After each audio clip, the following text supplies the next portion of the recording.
Hello, it's Mr. Hopkins. Today we're going to be looking at binomial distribution, and we're going to look at an introduction of what it is, some of the concepts behind it, and a little bit of an introduction to what a binomial distribution actually entails. So if we look at this situation we've got here, at a dinner party, 8 of the 10 guests had blue eyes. And one of the guests there made a comment that the chance of this happening would be very low. So, what we want to know, is this the case? How can we then work it out? So that's our problem. That's what we're going to find out. But this is quite a difficult problem to start with, so we're going to break it down into a slightly easier problem. So we're going to simplify the problem to understand it. Now, imagine there were 3 people in a room. If 10% of the world has blue eyes, then this implies that the probability is 0.1. So we've got a 0.1 probability with regards to having blue eyes. What are the chances that all 3 people have blue eyes? So if we consider this problem as a probability tree, we've got 2 situations here. So we've got blue eyes or not blue eyes. So this is a probability of 0.9 and one of 0.1. We don't need to bother going down to not blue eyes because we know everybody does have blue eyes. So this is again not blue eyes. This is blue eyes. And again, we've got not blue eyes and blue eyes. And if we just fill out some quick probabilities on this, what you can see here is that as we go through, we want this branch down here. So we want the first person to have blue eyes, we want the next person to have blue eyes, and we want the third person to have blue eyes. So that to work this out, you'd want 0.1 multiplied by 0.1 multiplied by 0.1. So we could also write that as 0.1 cubed, which equals 0.001. So that's the probability that all 3 people have blue eyes. Using a similar logic, what are the chances that no one has blue eyes? Well, the chances that nobody has blue eyes is the opposite. So if we had first person here with blue eyes and not blue eyes, so that's my 0.1 and 0.9, I'm going to just keep following down this branch here of not blue eyes, which is 0.9, and this one 0.9, not blue eyes. So what we then find out is that since we want not blue eyes, not blue eyes, not blue eyes, it becomes out as 0.9 times 0.9 times 0.9. That could also be written as 0.9 cubed, which is 0.729. So we found out the chances of everyone having blue eyes or nobody having blue eyes. But what if we've got a slightly different amount? What if we just want one person out of those 3 that has blue eyes? Well, if we consider the 3 people, so this is person 1, person 2, and person 3.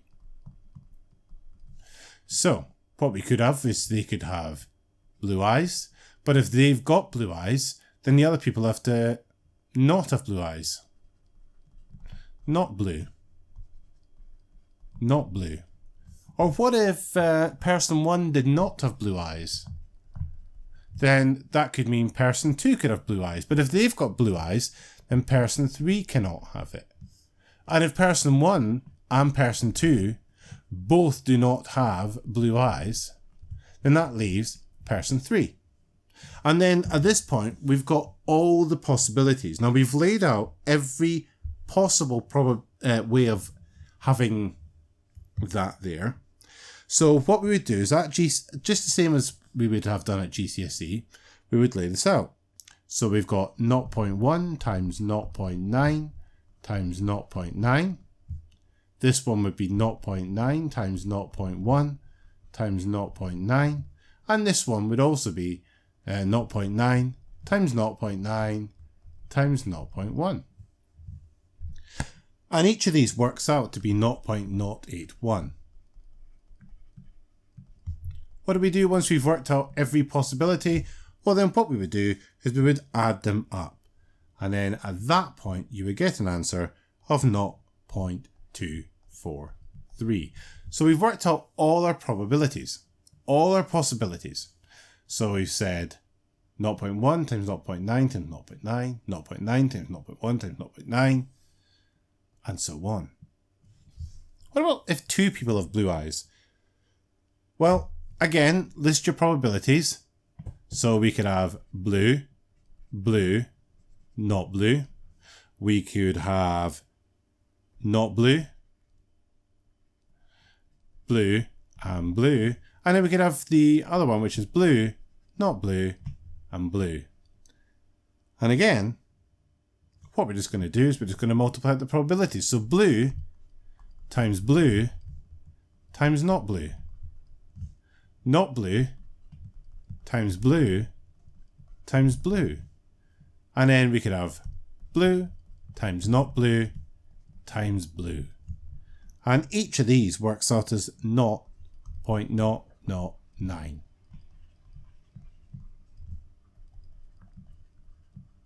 And if we add them all up, we get the probability of two people having blue eyes. And that comes out as 0.027. Okay. Now, this is helpful for this situation. But imagine if we're having to list all the possibilities for 8 out of 10 people having blue eyes. Or any other combination. 3 out of 10 or 2 out of 10. There's an awful lot of different ways that this could work out. So we need to generalize what we've found.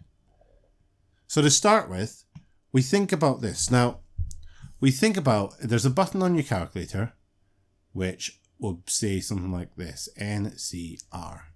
Okay? Now this is the choose button. And this works out our choices. Okay, so if if n is the number in total of things in total,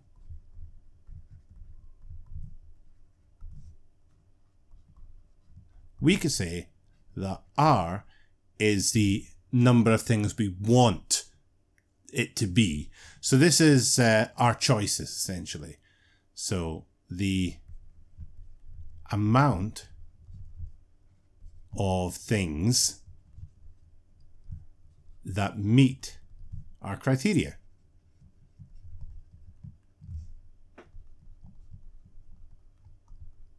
Like so.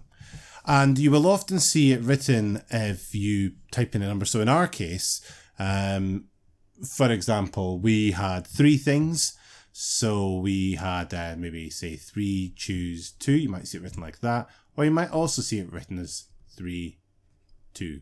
And that just means the same thing. In fact, this one here is one you'll often see more within things like textbooks and whatnot.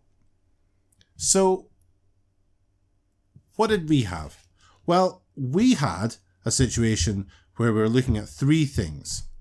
Okay? And if we try to generalize this, if we have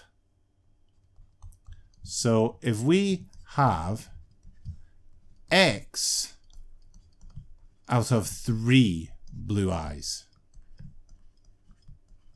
how is this going to work for us then? Well, we've got 3 choose X is how we say that. So X is just however many we wanted, whether we wanted 3 or 0 or 1 or 2 of them. It doesn't really matter in our case, as long as it's got to be a number from 0 to 3, essentially. But then it's multiplied by the probability of actually it happening. So in our case, that would be 0.1 to the power of X. Okay. So that's how many things that I wanted. And then that would be multiplied by 0.9 times to the power of 3 minus X. So when you notice that I had 3 things, it'll be 0.1 times 0.1 times 0.1. There's none of these here. But when I wanted, say, 2 of them, I have 0.1 times 0.1 times 0.9. And this is telling me how many times I need to list that. In our case, it was for 2, there were 3 times that it came up. So going back to our original problem, how can we use what we found to get an answer? So at a dinner party, 8 of the 10 guests had blue eyes. So we know that this has a probability of 0.1. And there's 8 out of 10 guests. So we would do 10 choose 8 multiplied by 0.1 to the power of how many we're interested in, which is 8, times the probability of it not happening to the power of the total number of things minus how many you're interested in. So essentially, how many don't have the thing you want. These two values should always add up to how many in total. Always. So then what do I do? Well, I need to plug this into a calculator. Here's my ClassWiz, and no matter what version of a calculator you have, they'll be fairly similar. So in this case, if we look here, this button above the division is my NCR, so I would press Shift and then divide, and I get the choose button. And then if I move to the side, I can then enter it 10, choose 8, and I want that times 0.1 to the power of how many things I want it to be times the probability of it not happening to the power of how many times it's not going to be that thing. And then once I've done that, press equals, and we now know that the probability of having that many guests out of 10, so 8 out of 10 guests with blue eyes, is 3.645 times 10 to the negative 7. So that equals 3.645 times 10 to the negative 7, or 0.000003645. So that's our probability. We've now gone back to original problem, and we've now worked out the probability of it actually being the case. So one of the guests made the comment that the chances of happening would be very low. Were they correct? Yes. Yes, they were. They were really correct. This has got a very low chance of happening. But why might this model not be the most suitable in this instance? Well, at a dinner party like that, perhaps, you might have people who are related. And this makes it not an independent event. As a result of it not being independent, what you might find is that some of the model that we've just done is no longer relevant, because having events which are dependent upon each other will change the probability. It will increase the probability, the chance of this happening. We were looking at just a baseline assumption that the probability was 0.1. This tends to assume that most people at this party were not related, that they're all independent of each other. And in fact, in order for us to use the binomial distribution, there are certain criteria that we need to follow. And that's what we're going to look at next. So let's look at some key terms surrounding what is a binomial distribution and how can we use it with a situation. So in statistics, when we're doing an experiment, we talk about trials, and something you might have been used to at GCSE or lower down the school is this idea of the number of trials. If we're doing an experiment, the more number of trials, the more accurate our results are generally likely to be. So this is just the number of times that an experiment has been repeated. So rolling a dice would be our trial, and this means if we roll the dice 10 times, then an experiment has 10 trials. Outcomes. Now, a dice has 6 possible outcomes when it's rolled, 1, 2, 3, 4, 5, 6. But if we're only interested in rolling a 4, we can actually reduce our number of outcomes to 2. That's either rolling a 4 or not rolling a 4. And since we've reduced the number of outcomes to 2, we can just name them. So success is rolling a 4, failure is not rolling a 4. The probability should also stay the same for each trial, so it shouldn't change between each trial. What's the probability of rolling a 4 on a fair 6-sided dice? Well, it's 1 out of 6. Will this change? No. If I roll a 4, will it affect the next roll? No. These are what we call independent events. So they are independent. As in, one will not affect the other. So if I roll a dice once, and I roll it again, and I roll it again, none of those dice rolls are going to affect the next one. So we can use a binomial distribution if the following conditions are met. 1, it's got 2 possible outcomes, success and failure. If there are 3 outcomes, no, it's out. So 2 possible outcomes, success and failure. There are a fixed number of trials, and we use n to represent the fixed number of trials. The probabilities of success in one trial is p, and we use that p to represent the probability in a trial. And p stays fixed or constant for every trial. So thinking back to that dice roll there, if I want a 4, it's going to be 1/6, and every single time I roll that dice, I'm going to have a probability of 1 out of 6 that I get a 4. And it's 5 out of 6 for the failure, as in not rolling a 4.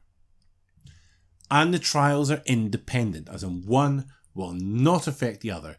N and p are parameters of my distribution. Now, if all 4 of these conditions are met, we have a binomial distribution. And what we would say, the information that you would be presented with, is that x is distributed binomially with n, comma, p. So this means this is my variable I'm interested in. So this is what I want. So in our case, it might be, say, e.g. roll a 4. It might be something else. This just says distributed. That's essentially what it means. It's a bit of a nice way of not always writing that out. B, hopefully you can guess, that stands for binomial. N is the number of trials, and P is the probability. So can we use a binomial distribution in this model? So a coin is biased so that a tail is twice as likely as a head. So first of all, I know that a tail has a probability of 2/3 and a head has a probability of 1/3. Find the probability that in 6 tosses, exactly 4 heads will be obtained. So we know that we have fixed probabilities. We also know that we have a fixed number of trials. A dice roll will be independent, so that's met. And then last but not least, we also have 2 outcomes, heads or tails.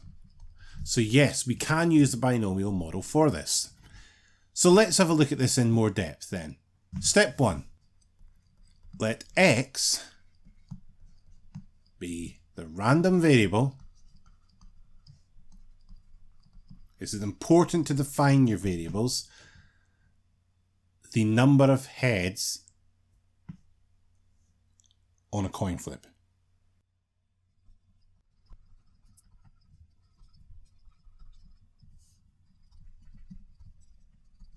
So, let x be the random variable, the number of heads in a coin flip. Is really important to define your variables at the start. Then we would say that x is distributed binomially, because we've already determined that. We've got 6 possible trials, and we want the number of heads. So the number of heads we worked out has got a probability of 1/3, so that's what we put in there. Here's our n, number of trials, there's our p. So let's do some calculations then. So we want 6 choose 4. So we want 4 of those to be ahead. So we multiply that by 1/3 to the power of, what is it we're looking for? Well, we want 4 heads. So that's what we've got there, multiplied by 2/3 to the power of 2 tails. So that's 4 successes is what we want, and 2 failures. And you would plug this into your calculator, and you would get out a probability of 0.0823 to 3 significant figures. So we've now found our probability, so it's around about 8% chance of that happening. What about this one? The proportion of a particular variety of seeds that fails to germinate is known to be 15%. If a random sample of 50 seeds is made, what is the probability that 3 seeds fail to germinate? Well, here we go. We've got a probability. It's 15%. We've got a fixed number of trials. We've got 50. We've got 2 possible outcomes. The seed can germinate or it can't germinate. And is it independent? Well, one seed germinating shouldn't affect the next one. Now, with this one, it is debatable if the probability would remain fixed, because of things such as heat or moisture in the air could affect, and even soil quality could affect whether the seed will germinate. So in that case, you might not want to use the binomial distribution. But if you take care with your experiment, make sure that all of the factors are the same, then you should be able to obtain a constant probability. In that case, you may be able to use that. So what we would say is let the random variable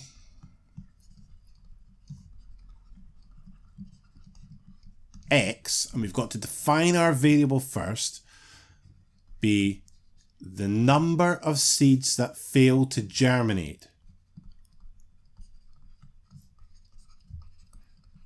So the number of seeds that fail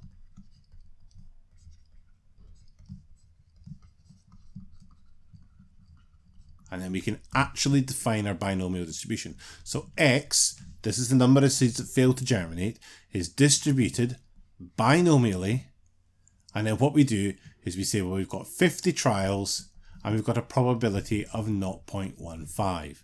So again, we lay it out.